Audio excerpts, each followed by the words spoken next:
The case I'm about to tell you today seems to be taken from a movie plot. It's a story about a 33-year-old woman who stole her own daughter's identity in order to go back in time to relive her own high school fantasies. This is the case of Wendy Brown.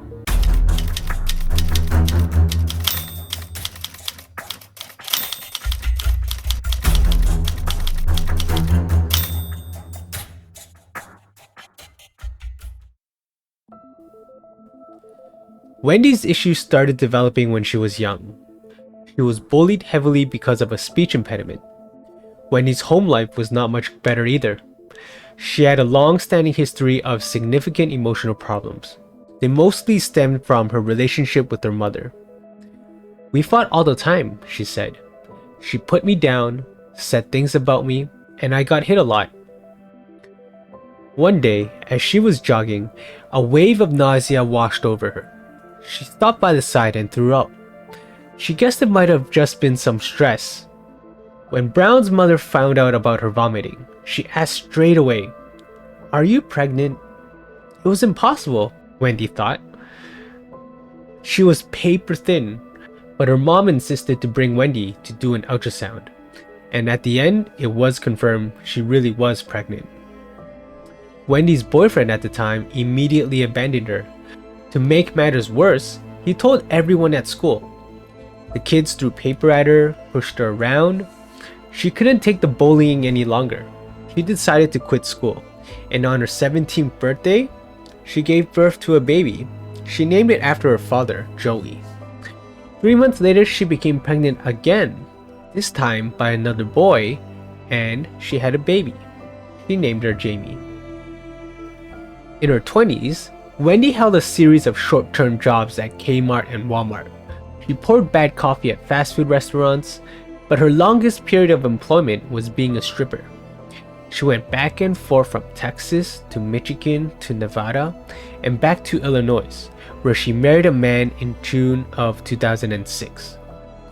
But shortly, just 6 months after their wedding day, the violence started. The police were frequently called to the couple's home, and a neighbor even said he knocked out all the windows when he got mad at her. In 2008, they moved to Green Bay, looking for a fresh start. Wendy had an old friend there, and it was far enough from Illinois to leave their past behind. They rented a small, modest apartment on Willard Drive.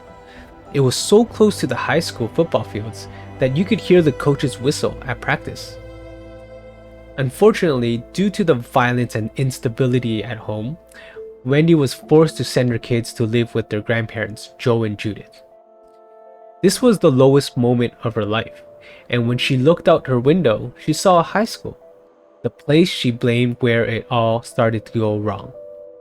Wouldn't it be nice to fix her mistakes, she thought?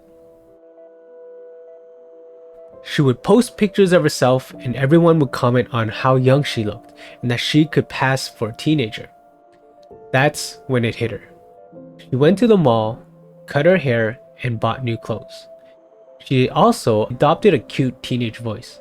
And now Wendy went by the name Jamie, her daughter's name, and claimed that she was a transfer student from another school in Nevada. When she was a teenager, she envied the cheerleaders. She wanted to be just like them. Now her dream was actually becoming a reality. In mid-August, the cheerleading coach invited all the girls for a pool party. When she arrived, everyone was wearing a bikini except for Wendy.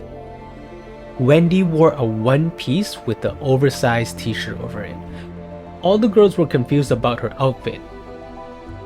But Wendy was just trying to hide her stretch marks from her pregnancies. She would try her best to fit in. Just a few days after the pool party, she got a call from a number she didn't recognize. She picked up the phone using her normal voice. Turns out it was the cheerleading coach. The coach asked for Jamie. Wendy said, "Hold on a second," held the phone away from her mouth, then used her cute teenage voice and said, "Hello." She finally did it. She made the cheerleading squad. She went to her first day of school but then skipped the next few days. That's when the school got a bit suspicious. Why would a kid show up for the first day and miss the rest? The school contacted the police liaison officer, Don Penza. Don Penza went over to the student's home address, but when no one answered, he contacted Jamie's old school in Nevada. What they told him was confusing. Jamie was there, taking class. That's when they discovered Wendy had been using her own daughter's identity to pose as a high school sophomore. Police were alerted and they started to build their investigation against Wendy. They discovered Jamie was not the only person she pretended to be. In fact, she posed as her apartment building manager, relieving a 21-year-old potential client of almost $800. The police found Wendy and took her in for questioning. She admitted she wanted to get her high school diploma and become a cheerleader because she had no childhood and was trying to regain that part of her life she missed. She just wanted a second chance. Obviously, this news spread like wildfire around the school. Students were in shock. How could a 33-year-old woman pretend to be her 15-year-old daughter and pull it off? Imagine going to school and then finding out that your schoolmate was twice your age. When her case went to court, the media was everywhere, and it made her condition even worse. She was ridiculed and made fun of. She was beyond embarrassed. One of the headlines actually read, "Mom, that's my cheerleading outfit." The allegations she faced was for identity theft, and if convicted, she could face up to 6 years in prison and a $10,000 fine. However, her only crime while posing as a teenager was to bounce a check for $134. The check was for her cheerleading uniform. A psychological evaluation was done on Wendy, and they found that she was suffering from bipolar disorder 2, PTSD, and 2 different personality disorders. The courts agreed that Wendy was not some terrible criminal, so sentencing her to prison felt unnecessary. In fact, if she went to prison, all it would do is make her mental health worse. Instead, she was found not guilty by reason of mental illness or defect and was asked to get treatment. She was committed to a mental hospital for 3 years to get help.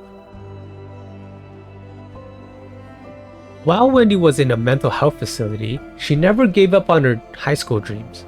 She began studying for her GED, regardless if she was allowed back into school. She was determined to get that diploma.